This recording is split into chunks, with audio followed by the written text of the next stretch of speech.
Hi hello friends, please to subscribe my channel. இன்றைக்கி நம்ம இதை பற்றி பார்க்க போகிறோம்னு கேட்டிங்கன்னா, மதராசி மூவியோட ரிவ்யூ பற்றி தான் பார்க்க போகிறோம். இந்த படத்தில் வந்து சிவகார்த்திகேயன் ஹீரோ நடிச்சிருக்காரு, ஏஆர் முருகதாஸ் டைரக்ஷன் பண்ணியிருக்காரு, அனிருத் மியூசிக் பண்ணியிருக்காரு, ருக்மிணி வசந்த் ஹீரோயினாக நடிச்சிருக்காங்க. வில்லனா வந்து பிஜு மேனனும் வித்யுத் ஜமாலும் ரெண்டு பேரும் வில்லனாக நடிச்சிருக்காங்க.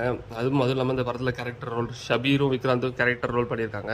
இந்த படம் வந்து ஒரு அமேசிங்கான மூவின்னே சொல்லலாம். இந்த படத்தில் வந்து ஃபைட் சீன்ஸ்லாம் செம்மையாக இருக்குது, வேறு லெவல் ஃபைட் சீன்ஸு, ஸ்டண்ட்லாம் செம்மையாக இருக்குது, ஒரு மாஸ் ஹீரோக்கு ஈக்குவலாக கொடுக்குற அளவுக்கு இருக்குது. மியூசிக் அதேமாதிரி மியூசிக்கும் நல்லாவே இருக்குது. இந்த படத்தில் பாட்டு, மியூசிக்கு, டான்ஸும், சிவகார்த்திகோட டான்ஸு, ஆக்டிங் எல்லாமே இந்த படத்தில் சூப்பராகவே இருக்குது. ஸோ இந்த படம் வந்து உங்களுக்கு வந்து ஸ்டார்டிங்கில் வேணால் கொஞ்சம் லைட்டாக ஸ்லோவாக இருக்கிற மாதிரி, போர் அடிக்கிற மாதிரி இருக்கலாம். பட் இந்த மூவியுமே உங்களுக்கு வந்து ஒன்று விறுவிறுப்பாகவே இருக்கும், நல்லாவே இருக்கும். ரொம்ப போர் அடிக்கிற மாதிரிலாம் இருக்காது. இப்போ வந்ததில் ஒரு நல்ல மூவின்னு சொல்லலாம். ஒன்று நல்லாவே இருக்குது. நீங்கள் கண்டிப்பாக இதெல்லாம் பார்க்கக்கூடிய மூவி தான். இந்த படத்தில் ஃபைட் சீன்ஸ்லாம் வேறு லெவலில் இருக்குது.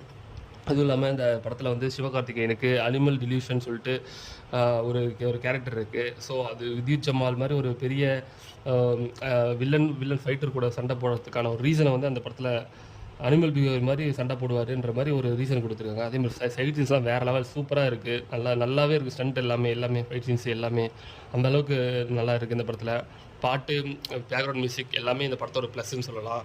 அதுவும் இல்லாமல் ஸ்டோரி, ஸ்க்ரீன் பிளே எல்லாமே ஓரளவுக்கு இந்த படத்தில் நல்லாவே இருக்குது. ஒரு ரீசனபிளாக மூவியாக இருக்குது. ரொம்ப நம்ம இது லாஜிக்கலாக மிஸ் ஆகி அந்த மாதிரிலாம் இல்லை.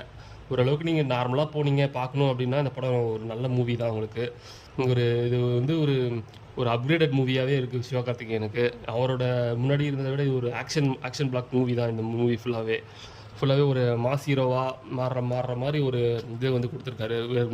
அதுக்கு ஒரு ரீசன் பல இடத்துல எல்லாத்துக்குமே ஒரு ரீசன் கொடுத்துருக்காரு. இவரால் எப்படி இந்த ஃபைட்டை பண்ண முடியும், இவரால் எப்படி இதை பண்ண முடியும் அப்படின்ற அந்த டிரான்ஸ்ஃபர்மேஷனை, அதுக்கான ரீசனை கொடுத்து இந்த படத்தை வந்து ஒரு நிறைய விஷயங்கள் ஏஆர் அவரோட எக்ஸ்பீரியன்ஸ் மூலமாக இதில் நிறைய விஷயங்கள் பண்ணியிருக்காரு. ஏற்கனவே இதுக்கு முன்னாடி பண்ண பல மூவிகள் மூலமாக இதில் ஒரு நல்லாவே சூப்பராக பண்ணியிருக்காரு அவர். இது வந்து ஏஆர் முருகதாஸுமே ஒரு கம்பேக் மூவின்னு சொல்லலாம். அந்தளவுக்கு இது மூவி நல்லா இருக்குது. நீங்கள் பார்க்கலாம். நீங்கள் பார்த்துட்டு மூவியோட ரிவ்யூ எப்படி இருக்குது, படம் எப்படி இருக்குன்னு நீங்கள் சொல்லுங்கள், கமெண்ட்ஸில் சொல்லுங்கள். Please to subscribe my channel guys.